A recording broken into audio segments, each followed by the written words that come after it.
Where in your life are you numbing out rather than recognizing that there is a change you want to make and taking the steps to make that change?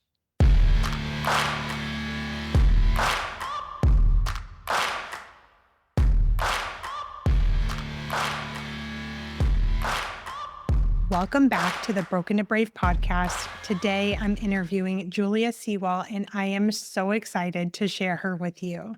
Without further ado, let's just roll in. Tell me a little bit about who you are, Julia, and what is self-making?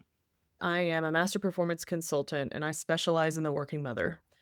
And I have been coaching executive women for 15 years. And before that, I was in leadership for the same group of high producing, revenue generating women in the corporate environment. Mhm. I am a mother of three Mhm. children, a 7-year-old and twin 5.5-year-olds. And if you do that math, you're correct. We had COVID. it was happened during COVID, correct. But we had 3 children in 18 months, and I'm a business Ooh. owner. I've been in business for 10 years as a solo entrepreneur, Mm. and needless to say, that was a really intense experience. Intense Mm. being the nice way to say bananas. Uh, Bananas. We have kids the bananas. same age. You do? Oh, Yeah, I mean, I don't have twins, but I have a 7-year-old and a 5-year-old. Yeah. oh my goodness. Yeah. Yes, we do live the same life. And then I am married to a wildly successful primary career holder also, whose name is Forrest. And so that has given me a lot of context to be able to speak to this working mother experience. Mhm. Self-making, this idea around really what self-making is modeling self-made millionaire, the humility it takes, the resourcefulness it takes, the business acumen, and applying all of those things to our own lives as working women instead of one of the things that I've noticed with my clientele is these are women who manage huge teams and they coordinate projects and they, innovate all sorts of things. And then they cross the threshold of their home and forget all of that business acumen, forget all of their Mm. transferable skills, and Yes. everything is chaos, and the mom is the one that suffers. She's Yeah. so depleted. I mean, my self-making journey 100% began out of a state of depletion, so red alert that there was no bone broth or book club that could have solved it. Like, I was trying to solve isolation with friendships or nutrition depletion, from having babies Same. with food, all of those things, you think that's what it is, but what it really is the never before activated or learned ability to prioritize yourself in just as important of a role in your family as the other people, or at work in just as important as a role at work as the other people that you serve or work with. You matter too. You matter too. Yeah. Exactly. And I forgot that. You In the forgot name that. of love and devotion and commitment, you put everyone before you because they deserve care and love, of course, Yes. and you wanna demonstrate that because you're so committed to them, and what accidentally happens is that service is mistaken for sacrifice, which is occasionally okay in love, right? We do sacrifice. Absolutely. Then it kind of gets thwarted into self-abandon. Yes. And that's where the disconnect happened, and working mothers are the absolute worst Mhm. for self-abandoning. It's like knee jerk. We just do it. Knee jerk, don't even recognize it. Yes, yes, Right. yes. Okay. You said something just a couple minutes ago that reminded me of the story you referenced when you were a kid, a teen, forget your exact age. And you said, oh, I forgot to Yeah. prioritize myself. Can we start there? One of the major mechanisms to consistently implementing a self-making routine, self-making being believe in or establish and then live out a value set. Disconnect your worthiness from the to-do list completion. Oh, being everybody is like, yes, I hear that.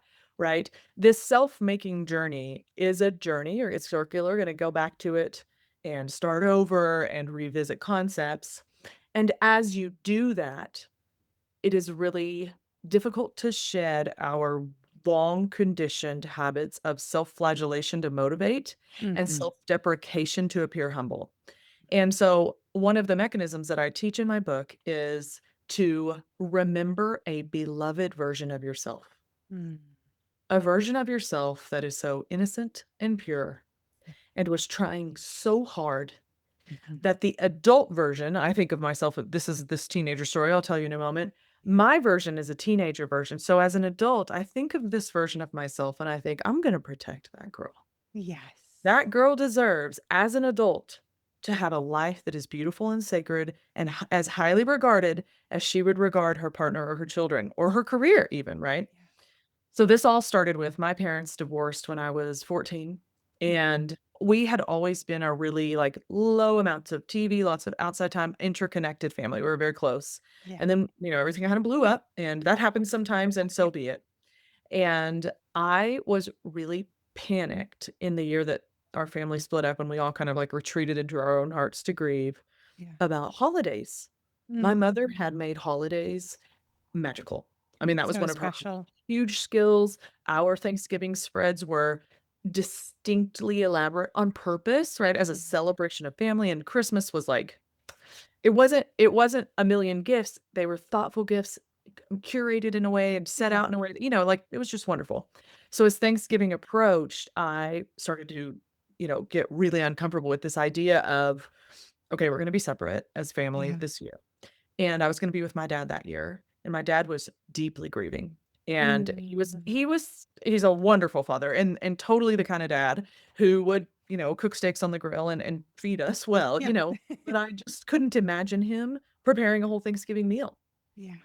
So at 15, out of complete and total, just like I believed I deserved this, and my naivete told me Mm. that I didn't have any reason not to, Yeah. I planned, researched, shopped for, and prepared an entire Thanksgiving dinner for my family alone, solo.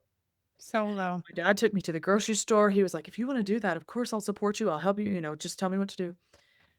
And on sorry, it's emotional. Yeah. I just, in my heart, Yeah. knew I deserved it. Yeah. And Yeah. so on the day I executed that Thanksgiving dinner, and and when I'm in a hard moment now, I think about that girl Her.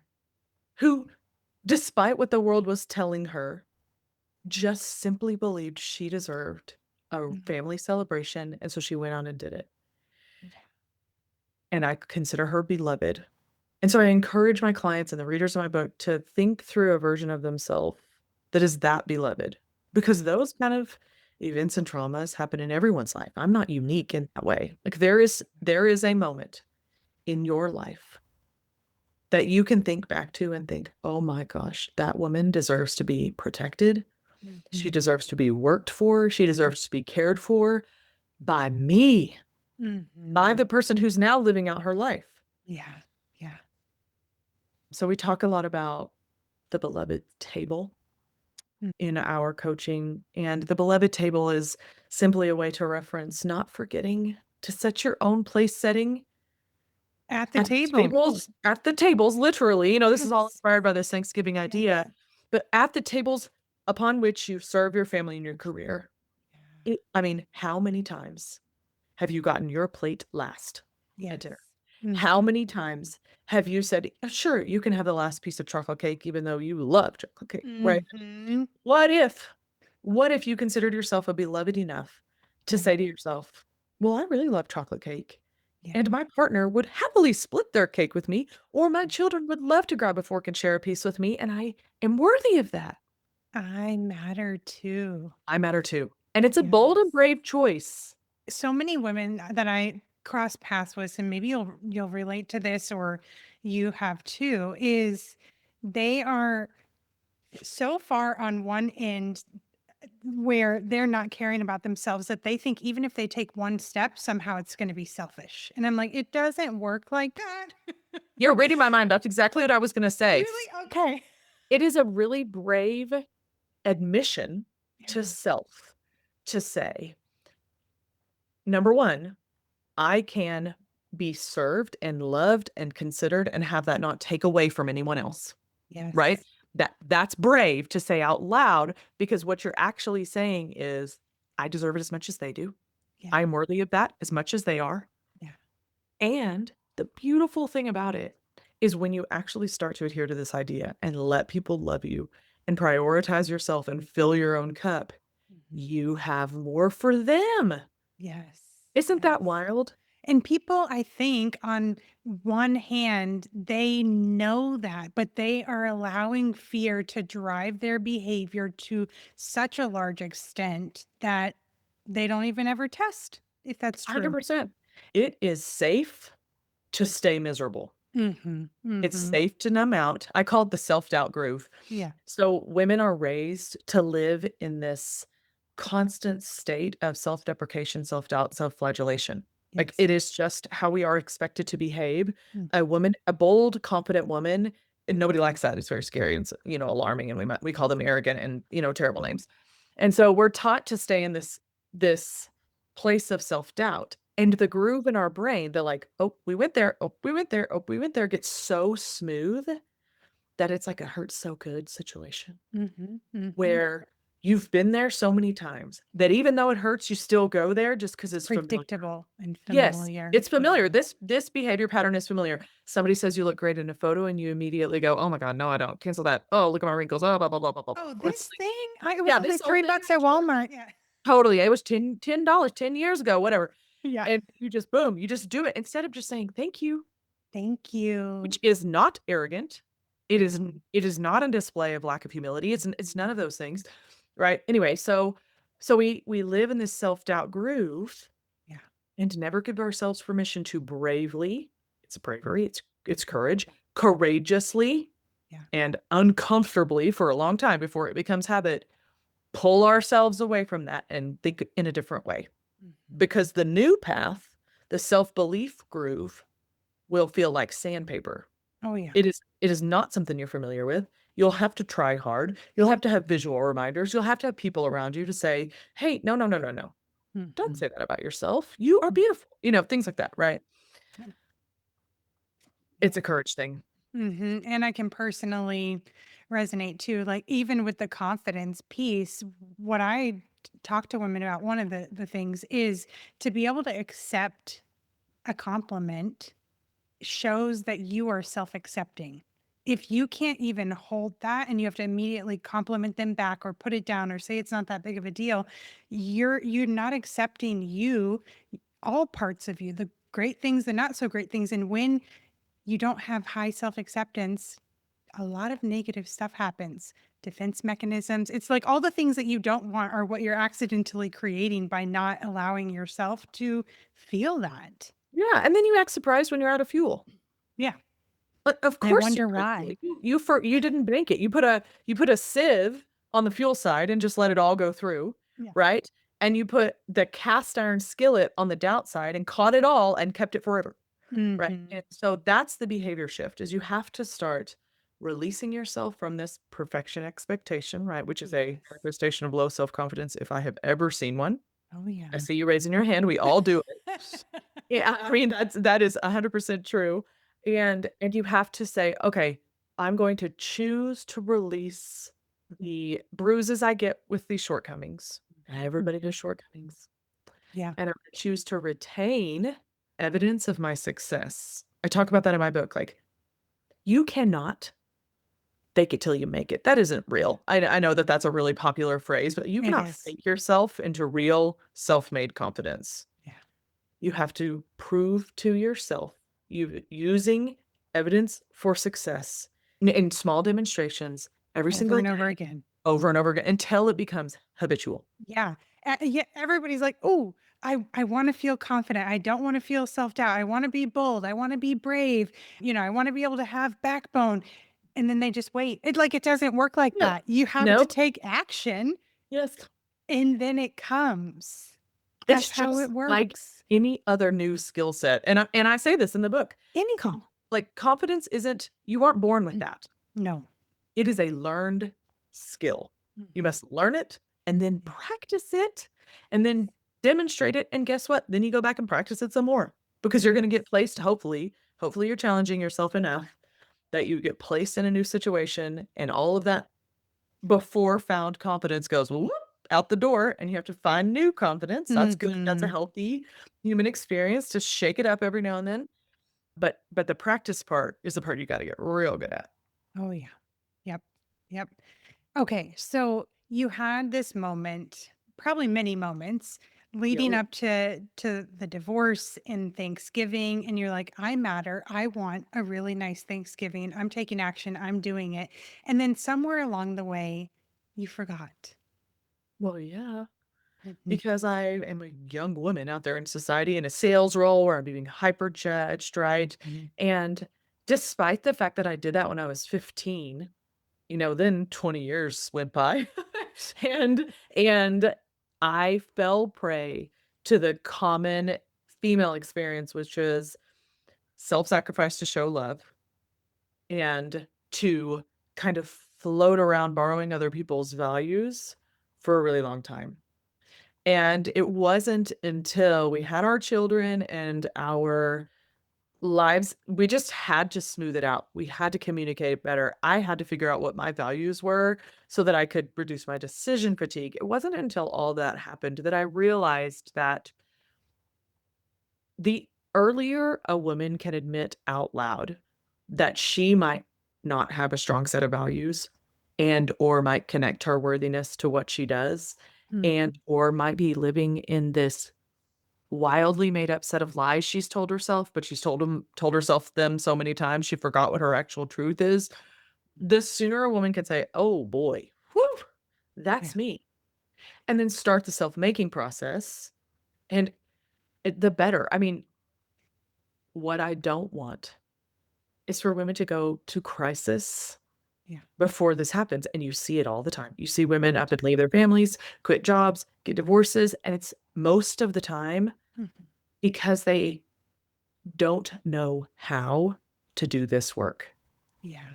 So the book is an instructional memoir on here's how you do this, and I'm going to share some of my stories and some of my client stories along the way, but Yeah. it's a step by step. These are the bullet points. Here's a worksheet, here are the mechanisms, and that is so important because feelings are 10 times stronger than any facts in your life, right? Like really doesn't matter what the facts are because those Well, feelings they are real and strong, right?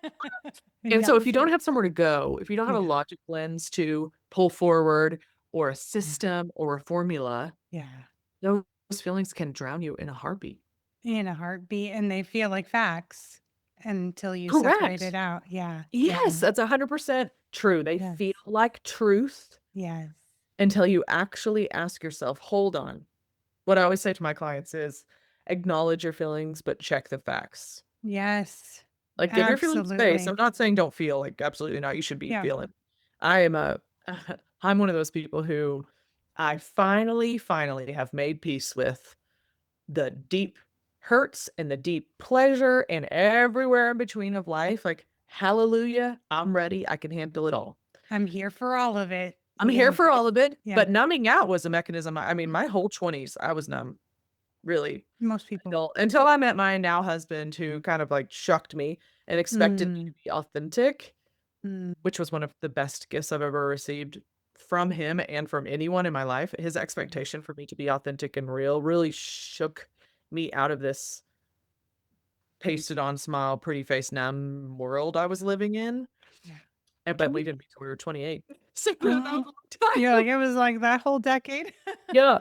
Talk to me. You mentioned values, and I Mhm. think you said you were living out other people's values. How is that showing up for you? I imagine that your experience is pretty common Yes. for others. Yeah. Yeah, so when I was a teenager, it was the values of my nuclear family, my Mhm. dad's values mostly, which were good. I mean, there's absolutely nothing wrong with them. That was great, fine. But then I got into my 20s and I really started to live out my workplace's values because Mm. I hadn't established them for myself, and I happened to work for a company that had a really strong company culture, Mm. and I just kind of, like, gobbled those up and made them my own. And then I realized that, number 1, I am replaceable in a heartbeat at my workplace. Yeah. Period. That is all there is to it. I did leave eventually, and guess what? They kept rocking, and then they barely even blinked an eye, no big deal. Right. Yeah. And then when I left, I couldn't answer the question, "Who am I? What do I stand for?" Mhm. And it didn't become super painful until I started having to make decisions and decisions with my husband about the direction for our family Mm. and what we wanted for our children. And, my daughter, I have 2 daughters and 1 son. My daughters are watching me all day, every day, and they were seeing emotionally dysregulated, Mm. highly martyr, victimy world mama. Yeah. And why would they ever wanna become a wife and a mother if that's the way their mother showed them it feels? Yeah. And I had to ask myself, like, "Wait, hold on. Number 1, is that what I wanna demonstrate to them? Right. And number 2, when did I throw the sanctity of my own life out the window? Mm. Like, when all of a sudden did my needs and desires and beautiful talent and all of that become less important?" Yeah. Did you And have a moment when this hit you? totally. So, I was very lucky to have a really healthy twin pregnancy, and that is uncommon. Like, normally you get pregnant with twins and they're like, "Uh-oh, there's some Yep. problems coming." And that happens, and I was very lucky to avoid all that, and I had this wonderful non-C-section breech delivery of my twins, like, hear that. It was Yeah. big. There was a stadium of doctors watching it, Yeah. and during some time in that delivery, I got a germ introduced into my body, and 3 days after the twins were born, I was readmitted to the ER with a life-threatening infection and HELLP syndrome. Oh. And I was fighting for my life. And in the middle of the night, the first night I was in the hospital, I was in pain like I'd never experienced. And I've done unmedicated childbirth, so I know pain. It was pain like I've never experienced. And I shouted out to the universe or God or whatever you want to call it. And I said, if you will keep me alive, I will do anything. I will serve my family. All I will do is serve my family. It just like Oh. let me make it through this. Yeah.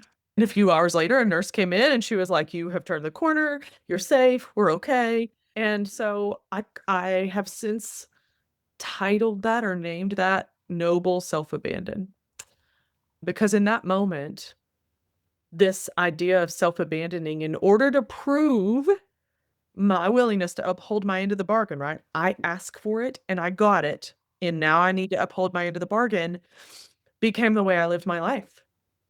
And it felt right and it feels right to do Mhm. that Mhm. because it's rooted in love, devotion, loyalty, commitment, all of those most best human experiences. Mm.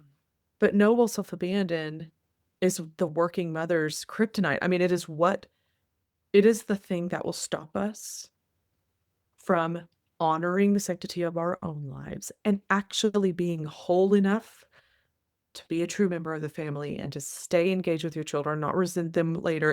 I mean, Mm. the act of noble self abandon works until you become so depleted that then the space in your heart is filled with projection, terrible negative emotions, right? And victim mentality and isolation to a degree that I can't even describe. Mhm. Because I had to do everything by myself to prove I was worthy of being granted this second chance, right? Which means that Mm. what is the right word? I ostracized my husband and all of his efforts, and I like stopped hearing him, stopped caring about, not stopped caring, stopped noticing Mm. he was helping me because I was in this self-abandoned hurricane of I must do all these things to prove I'm worthy. But guess what? Mhm. I at that point was doing so many things I was doing nothing well. Yeah. And kind of hating my life and hating everybody in my life and hating everything about it. And you don't wanna say that out loud because, oh lord, like, God forbid you're viewed as ungrateful for your Right. beautiful life. But sometimes you have to say, "Whoa, whoa, whoa. Yeah. Big hard stop." Yeah. Noble self-abandon, while rooted in beauty, can can be a killer Mhm. of long-term, like, functionality and joy. So that was the experience that Yeah. started this whole process. Wow. And you caught yourself in was there another pivotal moment or you slowly began to wake up and see what the way you'd been showing up? There was some whispering in my heart, Yep. and then my husband and I had a big fight, Yeah. And he is like the most calm, he has so much fortitude. Yeah. He is wise. I mean, I have learned so much from him, but in that moment, he was done with Mhm. this conversation. And it's okay. I mean, I'm totally warranted. Yeah. He should have been done. I was out of control.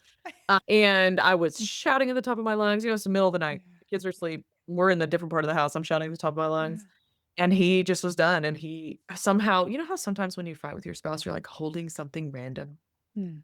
It's Mhm. like you pick Mhm. up whatever's on the counter and you mess with Yep. it with your hands because you're Yep. feeling crazy.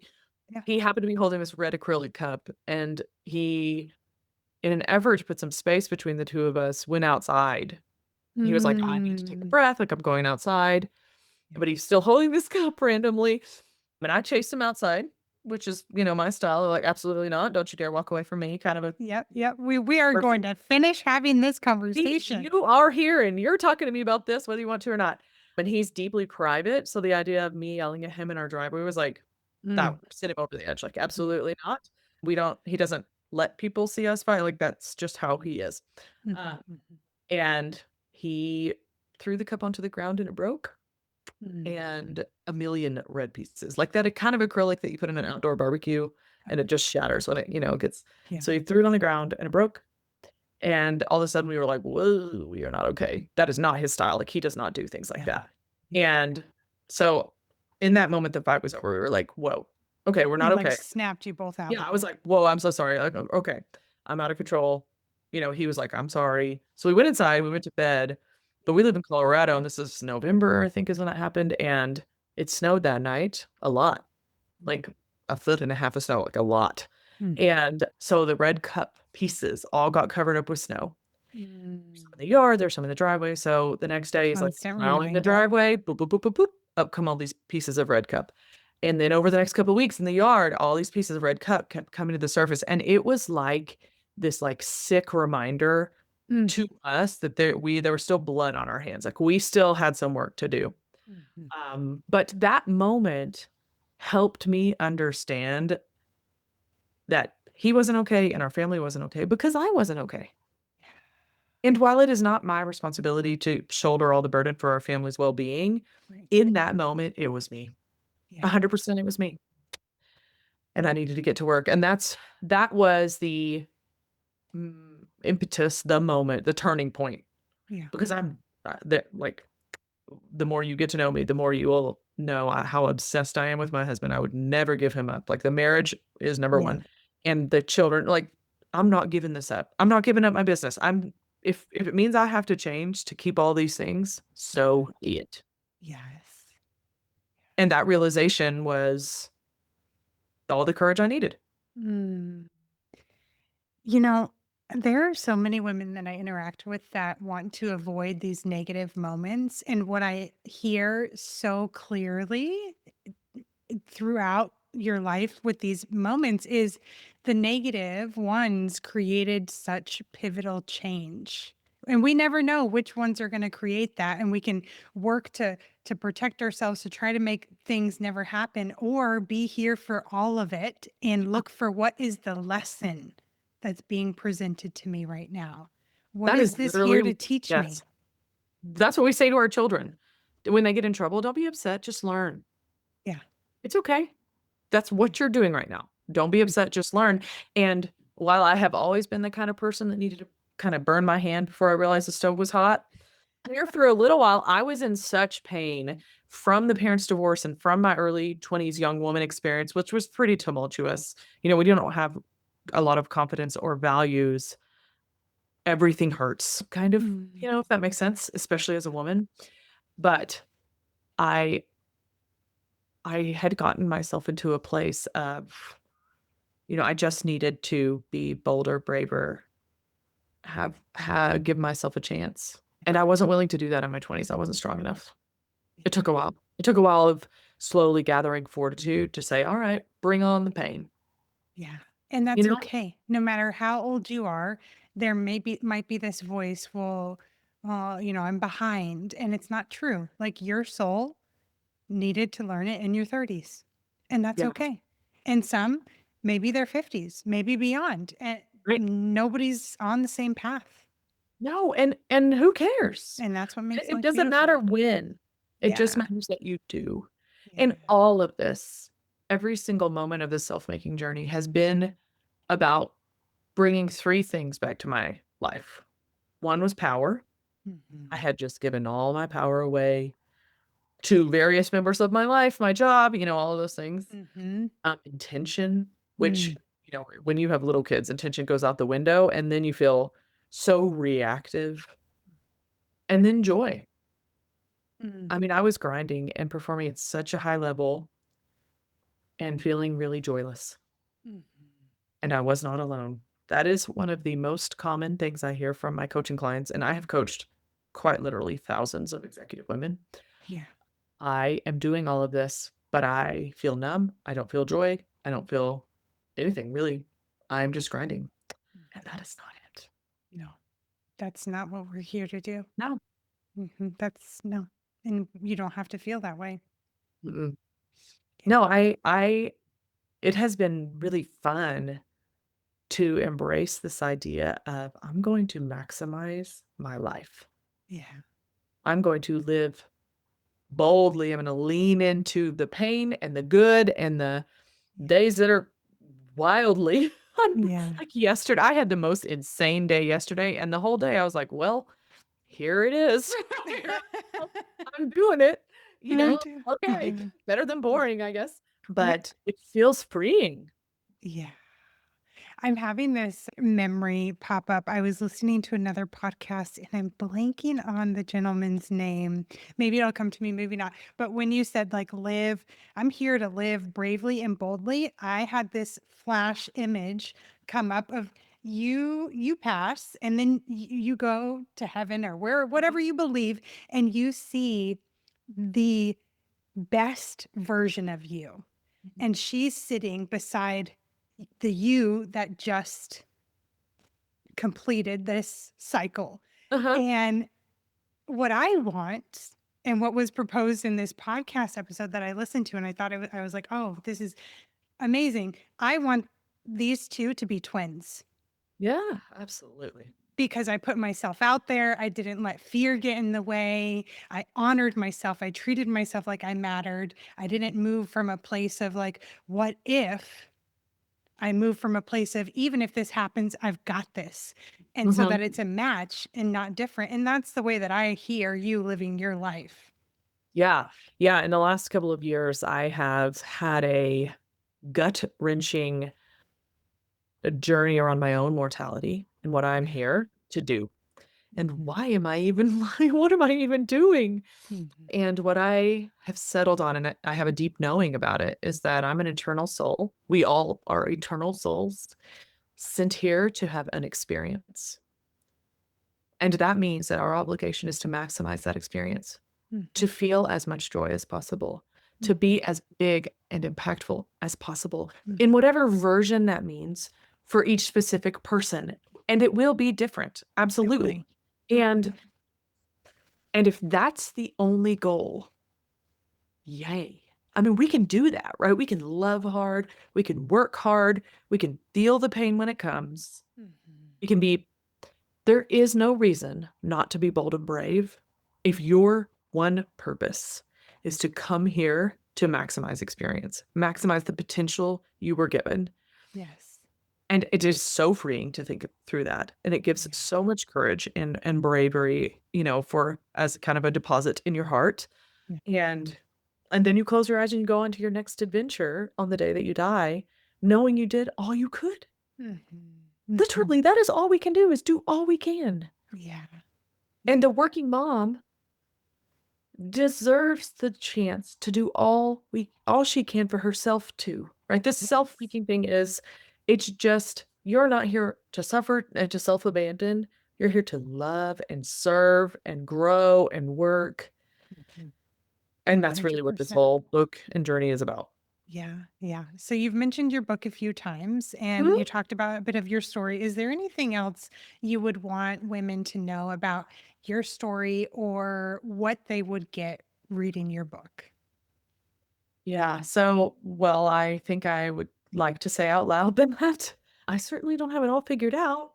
Please Yeah. do not No perceive one. that while I'm here with a big smile on my face. Catch me 3 days ago, I was crying, right? Like, that is normal. Th- The self-making it's not a destination. You don't get there and go, "Woo, Check great, that I'm box. done." Yeah, good. No, it's a journey, and you will continually be put back at square one, and that is good and healthy and positive. Mhm. For the book is a beginning point. Mm. So when I first started thinking this through, I thought, okay, what does it look like for a woman to self-make? What does it look like? Because when I had all of these revelations in my life, I went to the internet. I went to bookstores and looked for this.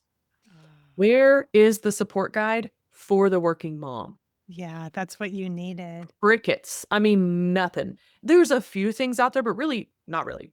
So I'm trying to create a resource Mm. for the mother who goes, I don't want to keep living like this. And so the Yes. book is a starting point. So the idea is that you read the book, you Mhm. do some of the exercises, you Mhm. start to believe in your heart you're worthy of this. And then you let us send you videos and you watch our digital masterclass, which is a video version, interactive version of it. And then if you're really Mhm. brave, you enroll in some coaching, Yes. small group or one-on-one, and really start to make change. And Mhm. then you can celebrate it at an in-person retreat. I mean, we have this whole self-making experience that a woman can go through as many times as she wants, but at least once. Mhm. And we've put it in a way that no matter what your financial resource set is, you can do some of it. You can And plug right, in. and Yeah. you can you there's gonna be I mean, there is already a cache of free stuff that is so huge. I have spent more time in front of the screen recording videos. I mean, you can go to and see all the things you wanna see and start this journey, and I love here's what I told my husband about my job a couple of years ago. Yeah. I am a micro impact person. Mm. I talk to one woman a day, one woman at a time, and Yeah. maybe I change one way that she thinks or one way that she lives, and one day is different, and then one week is different, and then one year is different. Mhm. But all those micro impacts add up Add up to a really macro change. 100%. My goal, and please do not think me delusional, but my goal is to change the experience of the working mom in the United States. Period. Mm. I want her Love to that. have a different experience. Yes. And so if that is you, if you're listening and you are a working mom, start this. Yes. What's the best way that they can get a hold of the book? I can put a link or yeah, I'll put a link in the show notes. And then Yes, great. the best way to contact you. We have a website, of course, Yes. theselfmademom.com. Okay. Hop in there, throw in your email address. We also have social handles at the self-made mom. So connect with us on social because we're constantly posting opportunity. Mhm. And then each week we send out a resource for you. So I believe it's Mondays. Obviously, I believe in delegation. Delegate Team members doing that kind of clearly. thing. Yes, yes. You will receive in your inbox something every week, a video, a self-making exercise, a learning, a system, a something Beautiful. that will be seasonally designed to support you in that moment of your life. Beautiful. Thank you so much. Is there anything else you want to share? What I always say to people is that self-making is for women who want nothing about their life to change. They want the same partner, they want the same job, they want their children, they don't want anything about Mhm. their life to change, but they need everything about the way they live their life to change.